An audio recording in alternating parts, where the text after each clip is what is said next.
Perkenalkan, nama saya Rafika Sahempa dengan nomor induk mahasiswa 1811030. Pada kesempatan kali ini saya akan memaparkan materi mengenai sosiologi hukum. Materi pertama yaitu mengenai penegakan hukum responsif.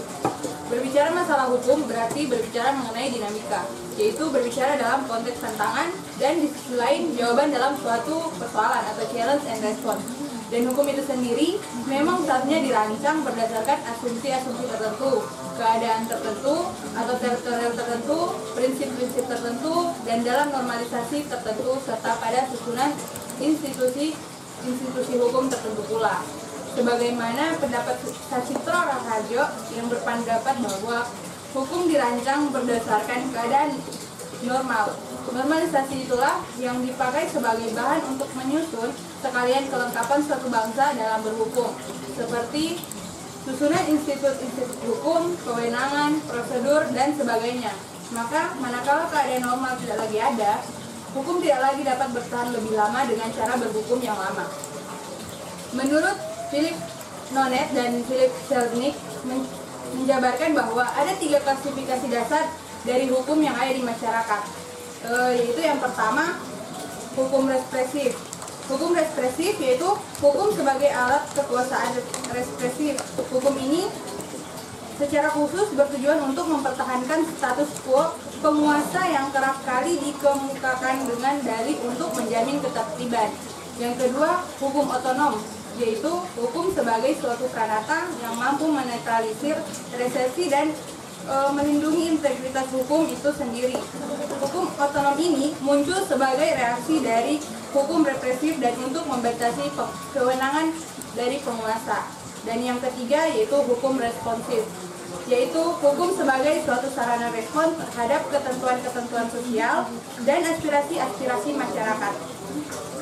Di antara ketiga tipe hukum tersebut, Nonet dan Selznick berargumen bahwa hanya hukum responsif yang menjanjikan tertib kelembagaan yang langgeng dan stabil. Nonet melalui tipe hukum responsifnya menolak otonomi hukum yang bersifat final dan tak dapat diganggu-gugat. Teori hukum responsif adalah teori hukum yang memuat dengan kritis. Teori ini berpandangan bahwa hukum merupakan cara mencapai suatu tujuan. Sifat responsif dapat diartikan sebagai melayani kebutuhan dan kepentingan sosial yang dialami dan ditentukan tidak oleh pejabat, melainkan oleh rakyat. Sifat responsif mengandung arti komitmen kepada hukum di dalam perspektif konsumen.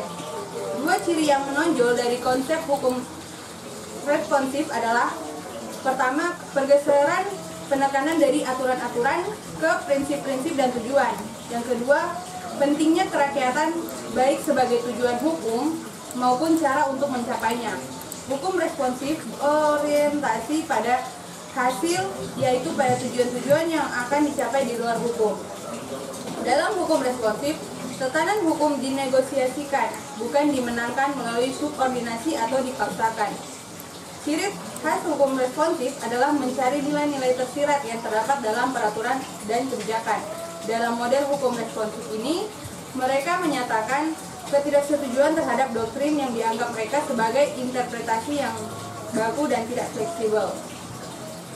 Berkaitan dengan konteks penegakan hukum di Indonesia, hukum responsif mengisyaratkan bahwa penegakan hukum tidak dapat dilakukan setengah-setengah. Menjalankan hukum tidak menjalankan undang-undang, tetapi harus memiliki kepekaan sosial. Hukum tidak hanya rules atau logik dan rules, tetapi juga ada logika-logika yang lain. Bahwa memberlakukan jurisprudens saja tidak cukup, tetapi penegakan hukum harus diperkaya dengan ilmu-ilmu sosial. Ini merupakan tantangan bagi seluruh pihak yang terlibat dalam proses penegakan hukum, mulai dari polisi, jaksa, hakim, dan advokat, untuk bisa membebaskan diri dari kungkungan hukum murni yang kaku dan analitis. Sudah waktunya para aparat penegak hukum mencari landasan diberlakunya keadilan sejati dari kenyataan-kenyataan sosial yang terjadi di masyarakat. Beberapa orang aparat penegak hukum di Indonesia sebenarnya pernah melakukan terobosan-terobosan hukum ini. Salah satunya adalah mantan Hakim Agung Bismarck Siregar yang menjatuhkan putusan pidana kepada seorang terdakwa berdasarkan hukum positif yang ada. kondisi sosial dan hati nurani. Selanjutnya yang kedua mengenai stratifikasi sosial. Istilah kata stratifikasi sosial berasal dari bahasa Latin, yakni stratum yang berarti tingkatan serta sosius yang berarti masyarakat atau teman. Sehingga bila kita tarik kesimpulan, pengertian stratifikasi sosial tersebut secara umum bisa kita sebut sebagai tingkatan sosial yang terdapat di dalam masyarakat. Stratifikasi sosial merupakan kiasan yang berasal dari gambaran kondisi yang ada dalam kehidupan masyarakat.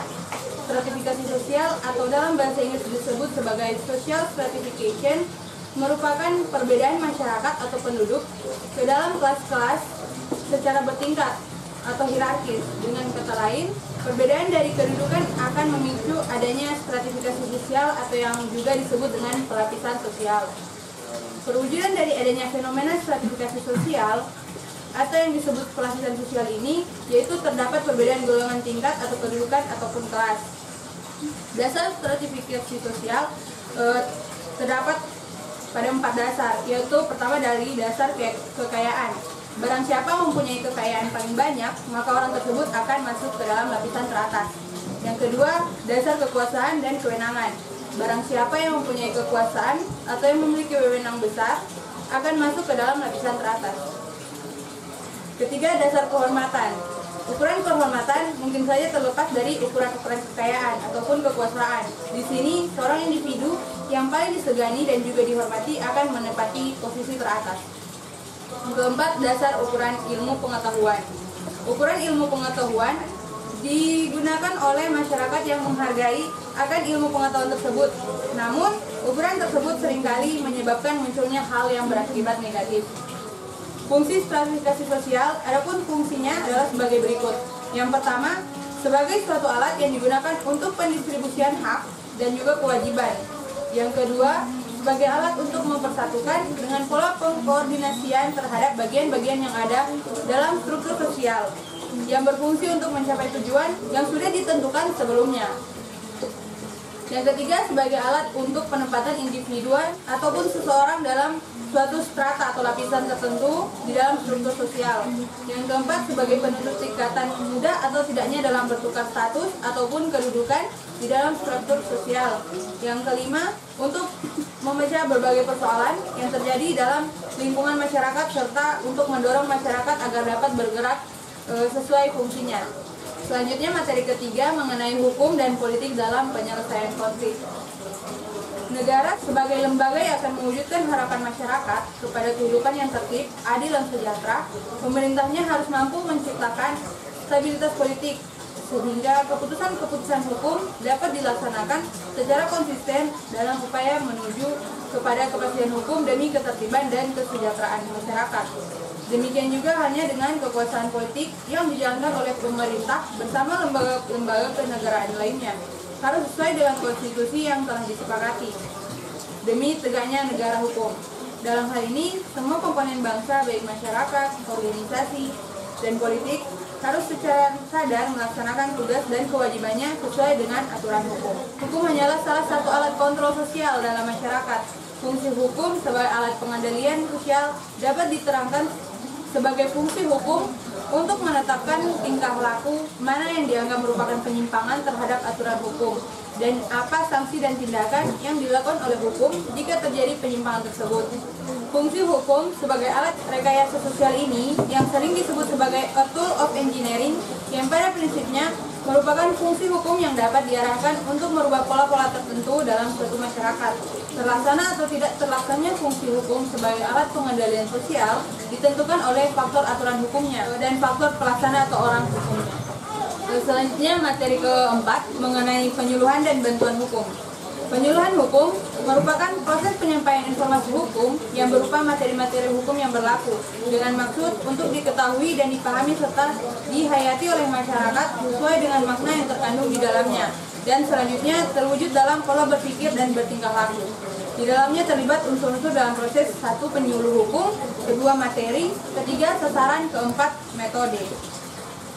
Penyuluhan hukum diselenggarakan dengan tujuan mewujudkan kesadaran hukum masyarakat yang lebih baik sehingga setiap anggota masyarakat menyadari dan menghayati hak dan kewajibannya sebagai warga negara dan mewujudkan budaya hukum dalam sikap dan perilaku yang sadar, patuh dan taat terhadap hukum, serta menghormati hak asasi manusia. Dalam proses penyuluhan hukum, keempat unsur yaitu penyuluh hukum, materi, sasaran, dan metode tersebut harus diusahakan keterpaduan dan konsistennya. Kecuali itu diusahakan berkaitan dengan tahapan-tahapan kesadaran hukum yang hidup dalam masyarakat. Berikut tahapan-tahapan kesadaran hukum yang hidup dalam masyarakat terbagi dalam 3, yaitu tahap pertama berupa pengenalan, pemahaman atau perolehan pengertian mengenai aspek kognitif. Kedua, pembentukan sikap. Ia merupakan tahap adopsi, internalisasi. Dalam hal ini disebut aspek afektif. Dan tahap ketiga berupa tahap penerapan. Ini merupakan tahap pengamalan konkret yang terwujud dalam perilaku sehari-hari. Demikianlah pemaparan materi ini. Bila ada kata yang salah mohon dimaafkan. Wassalamualaikum warahmatullahi wabarakatuh.